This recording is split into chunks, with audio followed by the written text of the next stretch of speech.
Alright, here's Akram part 2.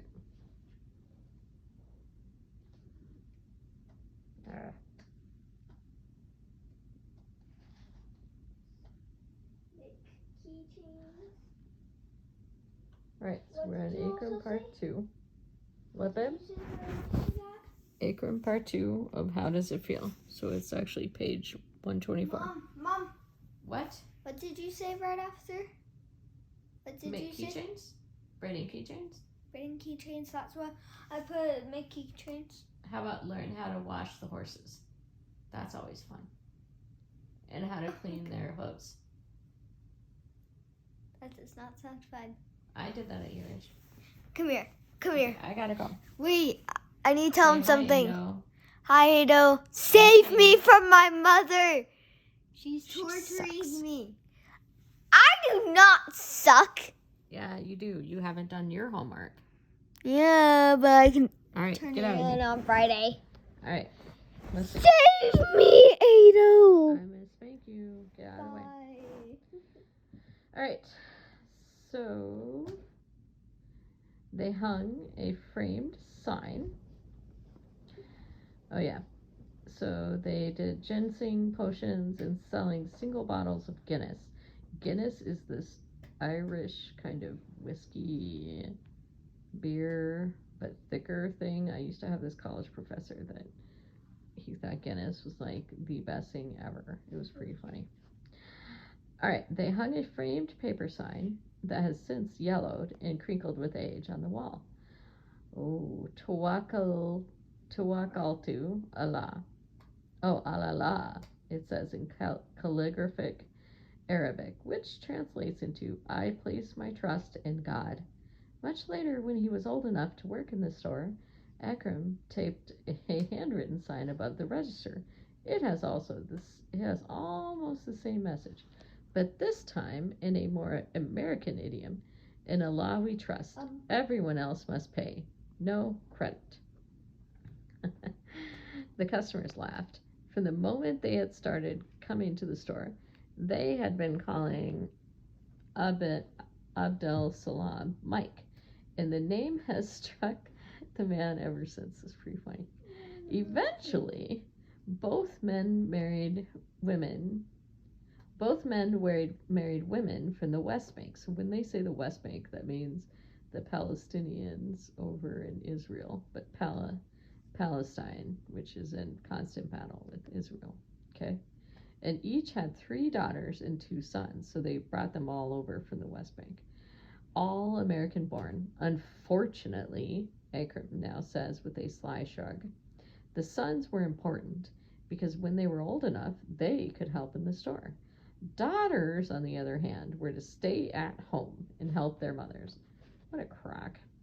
When they were about 10 years old, the boys spent their Saturdays at the store, sweeping up and stocking the lower shelves that were within easy reach. By high school, they had grown taller and stronger and worked every day after their classes. By the time they reached college, they did their homework during stolen moments of respite at the store. The 2 oldest sons finally moved on. One became a city worker and the other a car mechanic, and store duty fell to the younger sons. The boys split their times on the cash register. They learned how to charm customers while ringing up their sales, and they Americanized their names for the store. Akram reversed his and dropped a letter, becoming Mark. Kareem became Sal, and they began spending more time at the store than anywhere else. Abdel Salam had come to this country with nothing, and a generation later he was sharing a successful store with his brother and their 2 sons. The store is now paying for Akram's education, and he will be the first in his immediate family to graduate with a college degree. In America's recurring immigrant saga,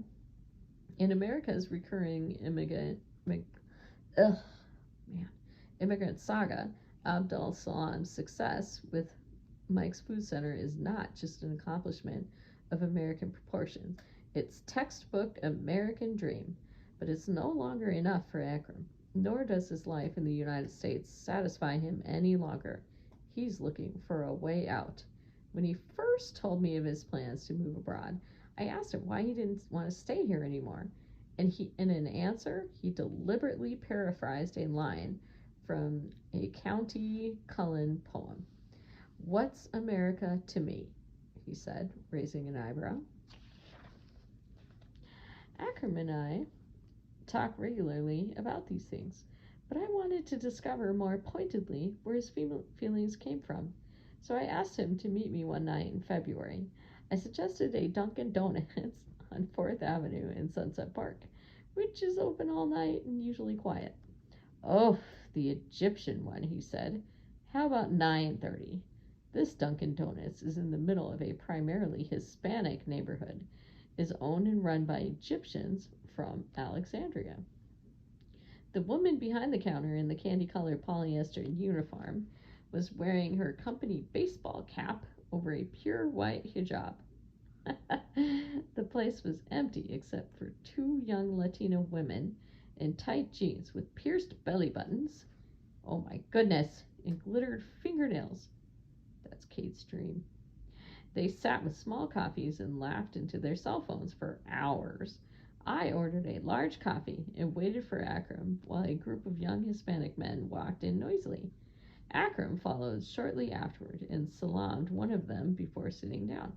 "He's my cousin," Akram told me, a drag racer who had gotten into trouble for his driving exploits in the past.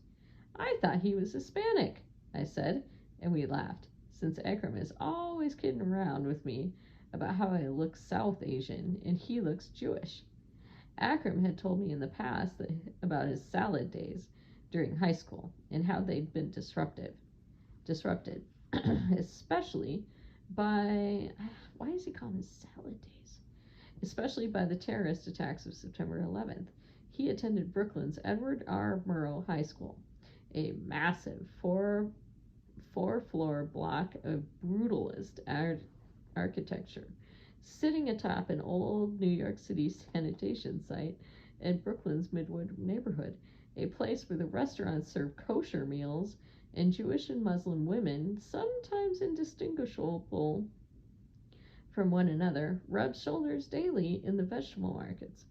Named after the famed newscaster Murrow, was established in the 1970s as an educational establishment to promote the arts to its 750, wow, so it was built for 750 and now it's 4,000 students. It's one of New York City's specialty schools for gifted children. You have to earn your enrollment based on your prior excellence, and you can major in a program at Murrow by concentrating your few elective courses in different areas. Akram majored in English and social studies. He also told me how he joined the third floor crew. Murrow had its own political geography of race and ethnicity, divided by floor and by lockers. The second floor belonged to the Hispanics. How did that happen that they were segregated? Really interesting. The Asian kids hung out next to the library. Or maybe I don't know which. The Goths squatted in the first floor lobby and were eyed derisively, that means hardly, meanly, down the hall by the well-dressed Italian kids. The third floor was split in a détente between Russians and African Americans. When Akram was at Murrow, there weren't that many Arabs in the school, so they didn't have their own space. Anyway, being Arab, you could fit in with almost any nationality, he explained. He opted for the third floor, which was the most multi-ethnic group in the school, including Russian kids, Hispanics, Bangladeshis, Filipinos, Pakistanis, blacks, Arabs, and Jews. It was precisely this heterogeneity, oh my gosh, I say it right, the lack of identity politics that drew Akram here from the beginning. Mom? Among the third floor crew, he was known as the funny guy, always cracking jokes in class, never taking himself too seriously. In the currency of high school, comedy pays, and Akram was rich. His humor was rarely rude and often infectious. I'm going to print my bucket list. I'm busy. do not care about your bucket list. Bucket list. Bracket? Grandma. Bucket? Bucket? Grandma bucket list. I'm gonna print it out. You're going to print it out? Well, I think you probably need to add to it a little bit. You might come up with some stuff. I added a lot. Okay, fine. Print it out because you are so oppositional that you're going to do what you want to do, whether I tell you or not. And it's just going to annoy me. We're going to fight because you haven't done your homework yet. Maybe tomorrow you will not get any iPad until you do what I want you to do. I think that's a good idea. Crap. Okay. Let's see. It was really rude. It riffed off the cliches and stupidities of what other people said. It was his way of getting along with students, teachers, deans, and security staff alike. Still, ethnicity was a fact of life at Murrow, and Akram wore his Palestinian roots on his shoulders, most noticeably with his kafaya, I don't know, also called a hada. For Palestinian kids in American high schools, their kafayas matter. Unlike other kids, they don't have a country to lay claim to, so they hold tightly to their symbols. So remember, their land was taken away and kind of divvied up. It was kind of a bad deal for them. Some people have do-rags, Akram said. We have our hatas. The hata had elicited comments beforehand. Once, when he was a junior, one of his English teachers passed him in the stairwell while his hata was on his shoulders. She stopped above him, peered down at the scarf, and spit out questions at him. What does that mean? She said. You hate all Jews? He was stupefied. Nah, it's not like that, he said. It's just traditional. He resented the idea that the hata, and by association his culture and ethnic origin, could be interpreted as hatred. He resented the fact that the teacher thought he hated anybody just because of that person's religion. He resented her. He later warned 3 of his friends, 2 African Americans and 1 Latino, that the teacher was racist. Toward the end of the semester, they came up to him and conferenced on the issue, agreeing with Akram. When the white girls talk, she doesn't say anything, he remembers them saying, but when we talk, she's all on top of us. It's kind of hard as a teacher, though. Sometimes people talk quietly, and you don't notice them as much. But then other times people talk really loud, like Kai, and then you want to, I don't know. I guess maybe I'm racist too. Akram is the only person to report unsympathetic high school teachers to me. In fact, this issue recurs again and again in my talks with Arab American youth, and it was a situation that only got worse after the September 11 attacks. And like every other person in New York City, he remembers exactly where he was that day when he heard about the attacks. Oh, it says, Akram is not the only person to report unsympathetic high school teachers to me. Okay, so I am sure there's people in our room that would say that I am an unsympathetic high school teacher. I need to try to change my ways, Ajo. It just doesn't happen. I don't know what's wrong with me. Maybe I need a shock collar. You guys can shock me every time I'm mean. Let's see. It's all about me. And like every other person in New York City, he remembers exactly where he was that day when he heard about the attacks. He was beginning his senior year at Murrow in 2001. Summer break had just ended, and his classes weren't even in the swing of things yet. That terrible morning, when the world's eyes turned with shock to Manhattan, was a beautiful Tuesday, free of humidity and full of sunshine. He was already at school in the halls between periods called bands at Murrow. He was heading to one of his English classes when people in the hall had started repeating the news that an airplane had crashed into the World Trade Center. The class he was going to was called Magical Realism. That's crazy town. Magical is like fantasy. Realism is like real life. I don't know how you can have magical realism. Maybe I'm just not smart enough. It's a joke, he thought. But by the time he sat down in the classroom, he realized that the unbelievable was true. The teacher had pulled out a boombox and placed it on top of his desk. It's like a big speaker. He had turned it to 10:10 winds, and they all sat quietly in their places for the duration of the hour. The radio blared on, and nobody said anything, the horror rising with the monotonous repetition of the news.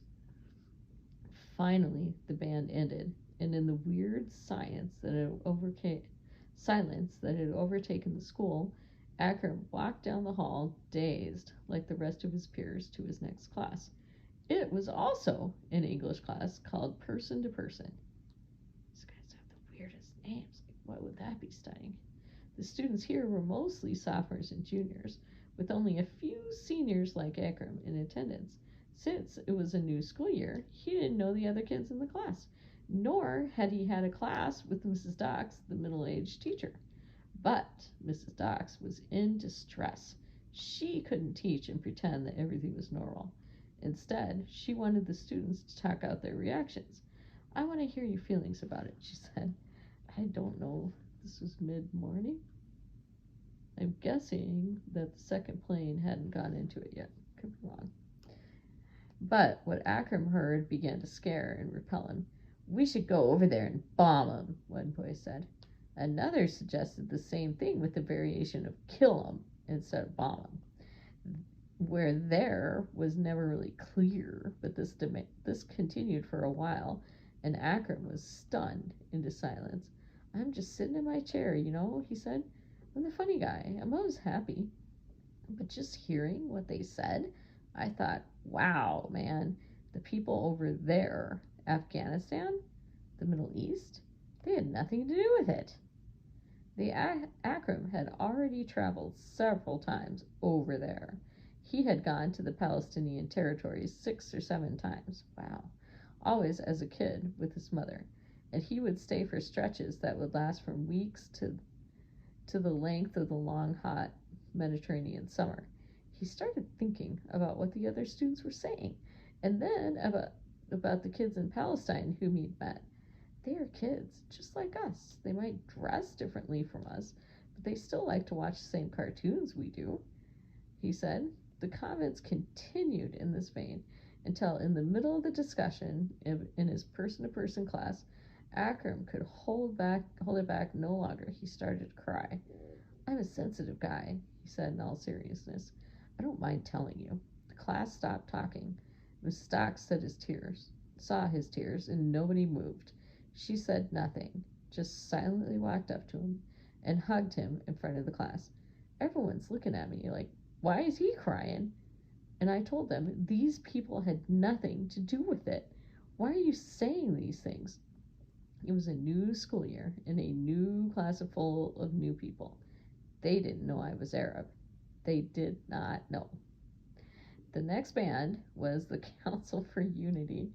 Oh my God, this is hysterical. This is a community service organization that runs a course through Murrow to put high school students into action through various charitable projects around the city. I mean, that's good. It's just funny, the names of the classes. Later that year, their accomplishments included painting a pool in Sunset Park. Sounds kind of cool. Collecting toys for the needy, sending books to Alabama, and holding a car wash whose proceeds they contributed to the 9/11 fund. Akram sat down, waiting for the class to start. His head cleared a little after Miss Stock's class, and the teacher for Council for Unity hadn't yet arrived in the classroom. One of the girls in the class, Marcy, walked into the room and announced, incorrectly as it turned out, that they just confirmed that it was Hamas. For some reason, her words felt like a blow in his stomach. Hamas, it's like a group of Middle Eastern. I would have to look it up, but anyway. All right. For some reason, her words felt like a blow in his stomach, like somebody hit him. He sat there in frustration and confusion until he stood up, walked to the door, and punched the glass in the frame, cracking it like ice. He left the classroom and walked out into the hall. "Young man, where do you think you're going?" Mr. Perlowitz, the assistant principal of math, had spotted him down the corridor. At the same time, Akram could hear his friend Ramir calling for him from the other side of the hall. "What's wrong, man? What's wrong?" Ramir cried out. Akram stopped, unsure of where to go, and Ramir came up to him. "What's wrong?" he asked again in quieter tones. "Just leave me alone right now." The teacher showed up a minute later and coaxed the two boys back to the classroom. She waved Mr. Polowitz off, and Akram sat down and put his head on his desk. He started worrying about his mother, his aunt, his sisters. Some of them wear hijabs. He was a man, he thought. He could take care of himself. But what about them? And what about Palestine? He rolled his forehead on the desk, and it felt cool on his skin. What's going to happen to us now? He kept thinking. School let out early that day. Our school started coming and picking up kids. The buses weren't running even in Brooklyn, so Akram met his cousin Kareem and they walked to the store. It took them 45 minutes. And Errol, also a student at Morrow and a regular customer at the store, spotted them part of the way there and went with them. They trekked out of the shaded midwood trees and into the bleak east flatbush landscape. When the boys walked into the store, Akram looked to his uncle and said in Arabic, "We did it." His uncle cursed America and its foreign policy and said they didn't do anything. The store was safe. Nothing terrible happened there. It wasn't like the newsstand in the Bronx, where the Yemeni owner was beaten with a bottle by three men who were yelling, "You Arabs, get out of my neighborhood! We hate Arabs! This is war!" Nor was it like the candy store in Upper Manhattan, where 5 teenagers attacked the elderly Arab owner, breaking his dentures in half. Nor was it like what happened at the convenience store owned by a Palestinian American man in Missouri. That was torched. Or the one in Venice, Illinois, where 3 men attacked the Iraqi American store owner. Or the one in Somerset, Massachusetts, where 3 teenagers firebombed an Indian American's grocery, later confessing to the police that they wanted to get those Arabs for what they did to us. Or like what happened to the Palestinian American store owner in Chattanooga, Tennessee, who was shot 4 times in the back and killed in front of his grocery store. What is it with those crazy Southerners? Or like the tragedy that befell Adel Karas, the Egyptian Coptic owner for 20 years of the International Market in San Gabriel, California.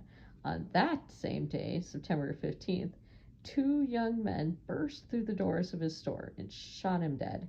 Nor was it like what happened to Waqar Hassan. So basically, it just goes on and on, all the bad things that people were doing. Okay, Waqar Hassan, a Pakistani immigrant who ran a convenience store in Dallas, Texas, also on September 15th, Mark Anthony Stroman walked into his store, ordered 2 hamburgers, and then proceeded to shoot Hassan in the face, killing him. Expressing no remorse, Stroman later said, "I did it to retaliate on local Arab Americans," or whatever you want to call them. "I did what every American wanted to do, but didn't." Stroman also killed Vasudev Patel in another hate crime 2 weeks later.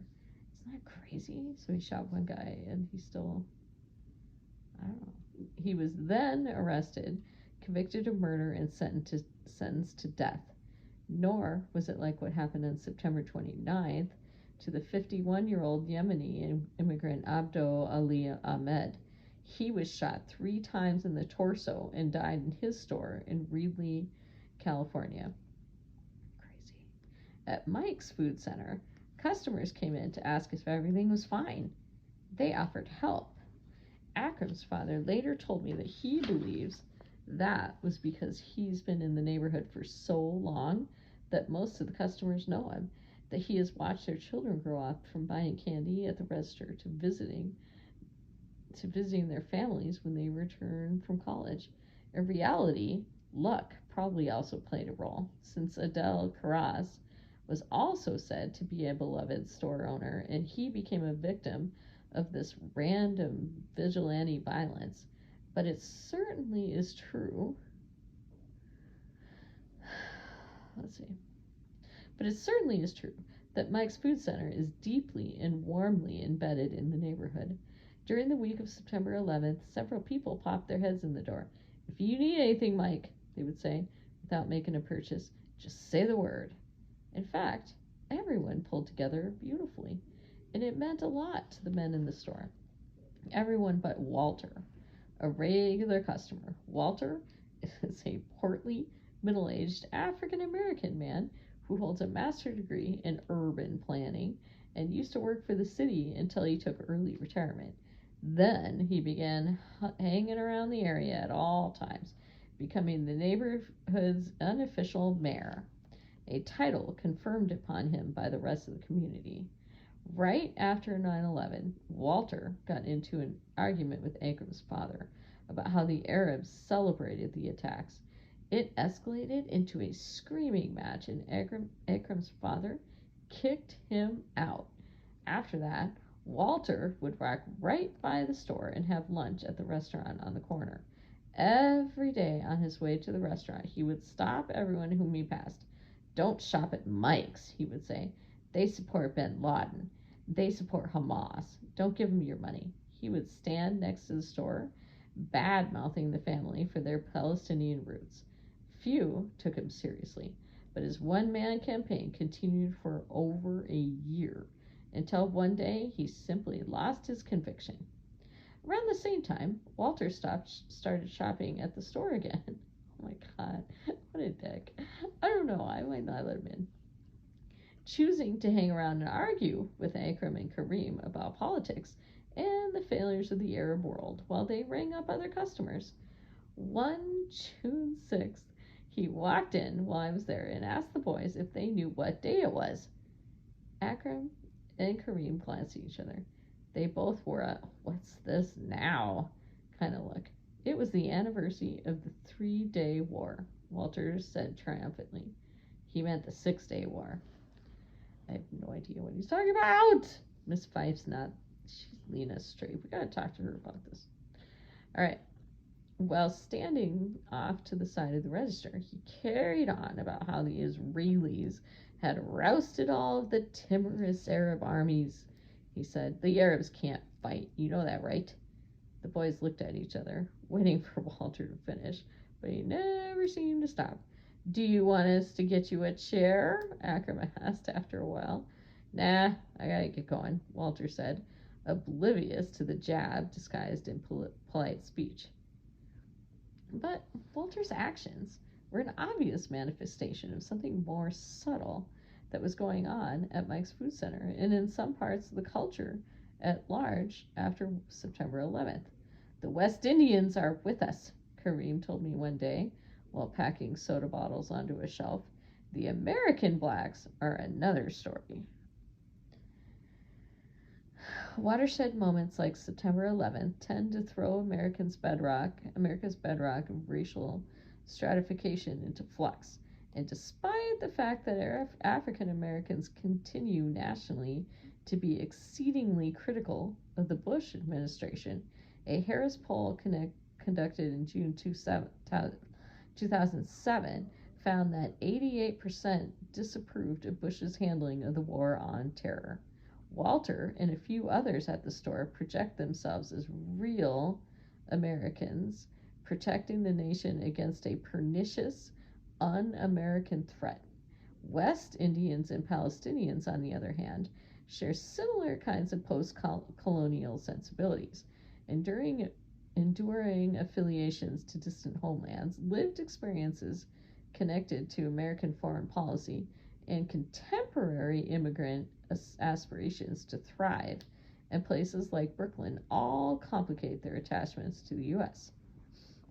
Before the attacks, the American popular imagination was essentially blind to Arabs and Muslims. If they were to be found anywhere, it was probably in the image of the middleman minority Arab shopkeeper, who himself would perhaps have been conferred with a kind of almost white status among Americans abiding axis of racial definitions. the commercial success of the middleman minority store could easily have been scripted into the model minority story. Yet Arab and Muslims still remained largely out of view. After the attacks, however, they have formally entered American discourse, that means, our talk around race, and with a bang.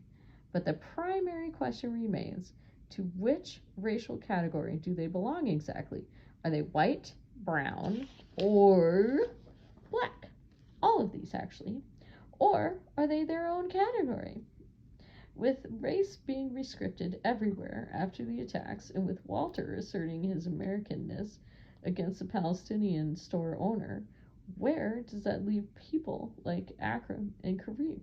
And what relationship does being Arab or Muslim in America have to blackness, to notions of America belonging and participation in American politics, and to social mobility and economic opportunity? In other words, have Arabs and Muslims today become less white and more colored? That is to say, have they, in some sense, become more black than blacks? Arab Americans are not the only ones asking these questions. This story is hard. It feels like he tells a lot of stuff that's not related to the story. I mean, it's important stuff, but it's harder to read. All right, let's see. Black New Yorkers joke among themselves about their own reprieve from racial profiling, explained a New York Times article from 2001. Even the language of racial grievance has shifted. Overnight, the cries about driving while black have become flying while brown.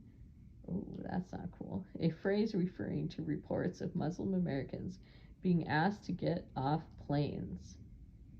So driving while black means you get arrested mainly because you're black, or not arrested but pulled over by police. So now people trying to fly who are Muslim or Arab, they're getting pulled over, but not, they're getting put on the no-fly list. So they can't get on planes because, the attacks happened with planes in 9/11. All right, the article continues. Ever so slightly, the attacks on the Trade Center have tweaked the city's traditional racial divisions. These racial vacillations prompted African-American novelist Ishmael Reed to write that within 2 weeks after the WTC, which is World Trade Center, and Pentagon bombings, my youngest daughter, Tennessee, was called a dirty Arab twice. America's racial legacy, complete with such noteworthy accomplishments as the one drop of blood rule, by which a single drop of African blood turned you black in the Jim Crow eyes of the law, now enables Reed, after September 11th, to ask the question, is anyone with dark skin Arab American? Suddenly, African American meant American, while Arab Americans, middlemen minorities, were falling down the ladder. Economically, the grocery store was, and will, do just fine. But the ladder here refers to the other kinds of capital, social, political, and cultural. In fact, we can see the change coming in the distance if we take a longer view.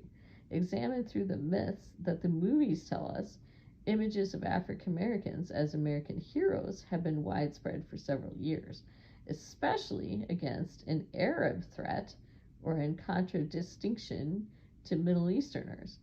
In her discussion of the recent film Crash, the cultural studies scholar Sylvia Chan points out that Don Cheadle's character in that movie is a type of black male protagonist who's very common these days, a proxy for the state, working against all the unruly elements of internal diversity and external threat. Look, what a mouthful. Think Denzel Washington in Siege, Will Smith in Men in Black and Independence Day, Samuel L. Jackson Jackson in Rules of Engagement, Morgan Freeman as the president of Deep Impact. This type of narrative Hollywood needs to keep putting out there right now. The black man as the symbol for our nation, the guy who's going to provide order for not only the US but for the world. And let's be real, this isn't happening in real life. Of course, it's easy to substitute Hollywood for the world. Precisely the caution that Chan warns us about. And what is happening in real life is not the elevation of African Americans in the culture at large, or a new and constant tension between Arab Americans and American blacks. On the contrary, most Arab Americans and African Americans, Walter note notwithstanding, can recognize what is going on, and they see familiar patterns, trends that don't portend the rise of African Americans as a group into positions of leadership and opportunity, but rather the demotion of Arab and Muslim Americans into a new but lowly domestic racial category, as if they are sliding down a greased pole. Thayer, another cousin of Akram's, put it to me this way one night. We're the new Abid, he said. We're the new ends. Slurs. Can't say that word. Look, nasty word. All right, we're going to stop for there. So it's 1:35.